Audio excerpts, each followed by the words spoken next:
आपने कभी न कभी चैट जीपीटी, जेमिनी, कोपायलट या फिर मेटा एआई को यूज किया होगा और आपको ऐसा लगे कि आप जैसे किसी इंसान से बात कर रहे हो और आपके दिमाग में कभी न कभी यह आया होगा कि आखिर एआई मॉडल्स काम कैसे करते हैं। तो चलो आज एक इंटरेस्टिंग तरीके से समझते हैं कि ये चैट जीपीटी जैसे चैटबॉट्स एक्चुअली काम कैसे करते हैं। इन चैटबॉट्स को हम 6 कैटेगरीज में समझते हैं। सबसे पहले एक एआई चैटबॉट को कैसे ट्रेन किया जाता है, दूसरा वो कैसे बना हुआ है, उसका आर्किटेक्चर क्या है, तीसरा कि वो ह्यूमन लाइक रिस्पॉन्स कैसे करता है जब हम उसे कोई इनपुट देते हैं, चौथा एक मॉडल को स्पेसिफिक टास्क के लिए कैसे कस्टमाइज किया जाता है जैसे कि हेल्थ केयर चैटबॉट बनाना या फिर किसी वेबसाइट के लिए चैटबॉट बनाना जिसे हम फाइन ट्यूनिंग कहते हैं, पांचवा एक मॉडल को कैसे डिप्लॉय किया जाता है और उसमें एपीआई कैसे इंटीग्रेट होती है, और छठा आपने चैटबॉट को यूज करते ये देखा होगा कि वहां पे लिखा होता है कि आपकी कन्वर्सेशन एआई मॉडल के इंप्रूवमेंट के लिए यूज किया जाएगा। तो ये एआई मॉडल कैसे खुद को इम्प्रूव करते हैं।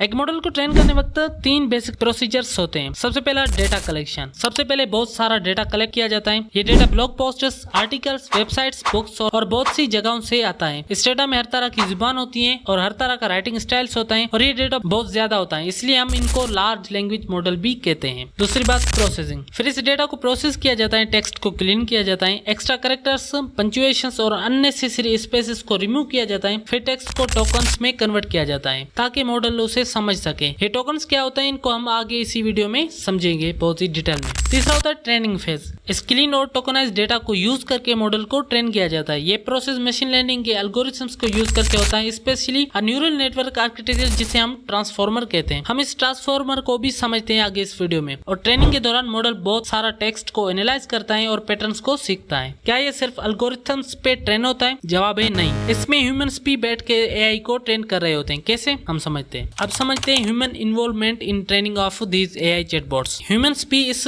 प्रोसेस का हिस्सा होते हैं मगर उनका रोल थोड़ा डिफरेंट होता है। Humans in data collection and labelling. Basically human experts data collect करते हैं और उसे लेबल करते हैं। ये स्टेप बहुत इंपॉर्टेंट होता है ताकि मॉडल को ट्रेन किया जा सके। जैसे कि कोई डेंजरस और इलीगल डेटा होता है उसको लेबल किया जाता है कि ये डेंजरस है, ये इलीगल है, मॉडल को पता चल सके और वो इस डेटा को यूजर को नहीं दिखाए। दूसरा होता है model design and tuning. Machine learning engineers और डेटा साइंटिस्ट एल्गोरिथम को डिजाइन और ट्यून करते हैं। वो पैरामीटर्स को एडजस्ट करते हैं और इंश्योर करते हैं कि मॉडल प्रॉपर्ली ट्रेन हो रहा है। Quality assurance. ट्रेनिंग के बाद ह्यूमन इंजीनियर्स मॉडल को टेस्ट और वैलिडेट करते हैं ताकि उनकी एक्यूरेसी और रिलायबिलिटी इंश्योर की जा सके। बेसिकली ह्यूमंस उन एआई मॉडल्स को अप टू 1000 ऑफ इनपुट देते हैं और रेस्पॉन्स को रेट करते हैं और ये एआई मॉडल्स रेटिंग के बेस पे रेस्पॉन्स करते हैं। जैसे कि जो मोस्ट रेटेड रेस्पॉन्स होगा उसको ही वो यूजर को दिखाएंगे और जो लेस रेटेड रेस्पॉन्स होता है उसको वो यहाँ तो नहीं दिखाते, यहाँ तो कम दिखाते हैं। यही वजह होती है कि ये एआई मॉडल्स इतने एक्यूरेट जवाब दे पाते।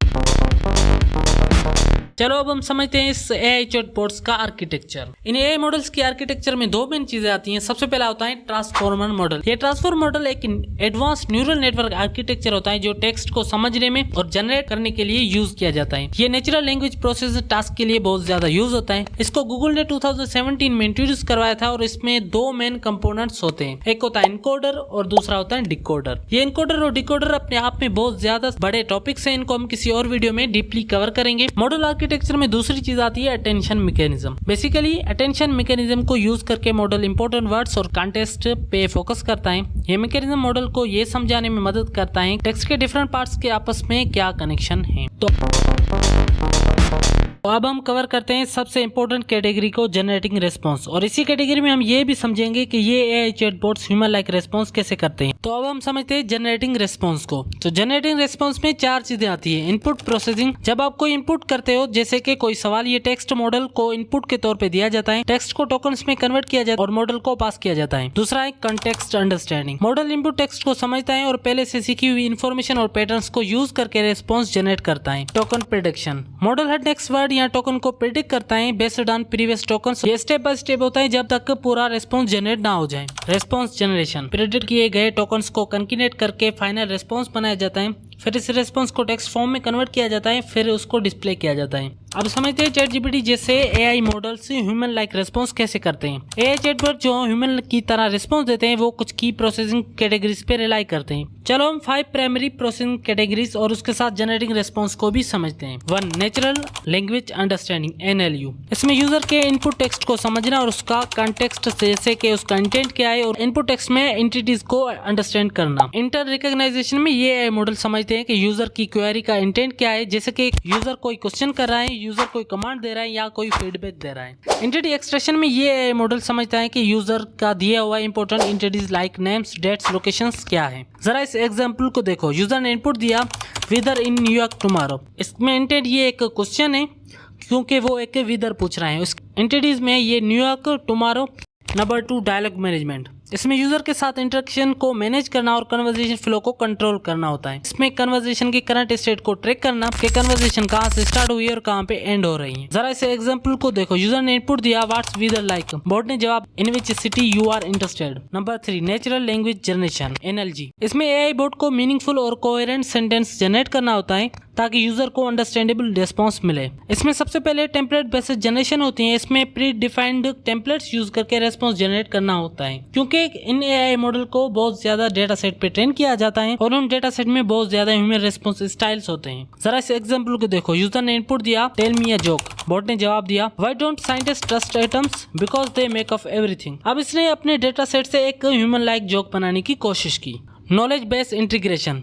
इसमें एक्सटर्नल नॉलेज बेसिस या डेटाबेस से इंफॉर्मेशन फेच करना, उसे रिस्पॉन्स में इंक्लूड करना। इसमें सबसे पहले डेटाबेस क्वेरिंग होती है। इसमें नॉलेज बेस या डेटाबेस को क्वेरी करना ताकि रेलिवेंट इंफॉर्मेशन फेच की जा सके। एग्जांपल को देखो जरा। यूजर ने इनपुट दिया what's capital of France. Board ने जवाब दिया कि the capital of France is Paris. तो इसमें बोर्ड ने अपने डेटाबेस को फेच किया और फिर रिजल्ट्स को कंपेयर किया, फिर एट द एंड एक करेक्ट आंसर दिया। अब आती है कॉन्टेक्स्ट मैनेजमेंट। इसमें लॉन्ग टर्म और शॉर्ट टर्म कॉन्टेक्स्ट को ट्रैक करना होता है ताकि कोहेरेंट करेक्ट रेस्पॉन्स मिल सके। इसमें यूजर के साथ मल्टीपल इंटरेक्शन के कॉन्टेक्स्ट को मैनेज करना, प्रीवियस इंटरेक्शन और इन्फॉर्मेशन को याद रखना। और आप देख रहे होते हैं कि जब आप ChatGPT से सवाल करते हो फिर उससे रिलेटेड उसी चैट में दूसरा सवाल करते हो तो ये रिलेटेड जवाब देता है, जैसे कि उसे सब याद हो। जरा इस एग्जांपल को देखो। यूजर ने इनपुट दिया what's capital of country. Board ने जवाब दिया what is country name. User ने फिर से इनपुट दिया चाइना। बोर्ड ने जवाब दिया the capital of China is Beijing. आपने देखा कि इसने पास्ट की कन्वर्सेशन को रिमेम्बर किया और इसको पता था कि ये मुझसे कंट्री का कैपिटल पूछ रहा है। और जब आपने चाइना लिखा तो इसने चाइना का कैपिटल बताया, ना कि चाइना के बारे में इसने लिखना शुरू कर दिया। तो इस तरह से ये आपको एक ह्यूमन लाइक रिस्पॉन्स देता है। और बाकी की 3 कैटेगरीज हम नेक्स्ट वीडियो में कवर करेंगे, जिसमें fine tuning, deployment, continuous learning और सेल्फ लर्निंग होगा। सो आज के लिए बस इतना ही। अगर वीडियो पसंद आई तो वीडियो को लाइक कर दो और चैनल पे नए हो चैनल को भी सब्सक्राइब कर दो।